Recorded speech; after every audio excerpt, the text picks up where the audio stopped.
Taste the Daily. Chengalpattu மாவட்டம் சிங்கப்பெருமாள் கோவில் அருகே அரசு பேருந்தும் லாரியும் மோதி விபத்தில் 10க்கும் மேற்பட்டோர் காயமடைந்தனர். இது தொடர்பான விவரங்களுடன் செய்தியாளர் டெல்லி பாபு வழங்கியிருக்கலாம். டெல்லி பாபு, வணக்கம். விவரங்களை பதிவு பண்ணலாம். நிச்சயமாக பாலாஜி, திருவண்ணாமலையில் இருந்து இன்று காலை அரசு பேருந்து ஒன்று சுமார் 30க்கும் மேற்பட்ட பயணிகளை ஏற்றிக்கொண்டு கிளாம்பாக்கம் பேருந்து நிலையம் சென்று கொண்டிருந்தது. அப்பொழுது செங்கல்பட்டு மாவட்டம் சிங்கப்பெருமாள் கோவில் பேருந்து நிலையம் அருகே உள்ள சிக்னலில் சென்னையில் இருந்து ஒரகடம் நோக்கி சென்ற கனரக லாரி தேசிய நெடுஞ்சாலையை கடக்க முயன்ற போது அரசு பேருந்தும் லாரியும் நேருக்கு நேர் மோதி விபத்துக்குள்ளானது.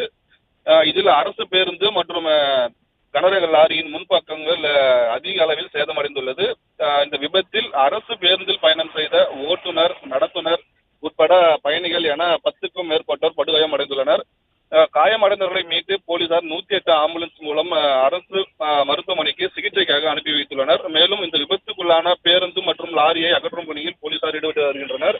குறிப்பாக இந்த விபத்தானது சிங்கப்பெருமாள் கோவிலில் அருகே உள்ள தேசிய நெடுஞ்சாலையில் ரவுண்டானா அமைக்கும் பணி கடந்த சில மாதங்களாகவே மந்தகதியில் நடைபெற்று வருவதால் தொடர்ந்து இது போன்ற விபத்துகள் அதிகரித்து வருகிறது. இந்த விபத்தின் காரணமாக தேசிய நெடுஞ்சாலையில் இருபுறமும் கடுமையான போக்குவரத்து நெரிசல் ஏற்பட்டு வாகனங்கள் அணிவகுத்து நிற்கின்றன.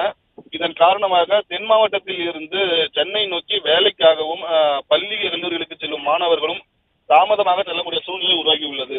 பாலாஜி.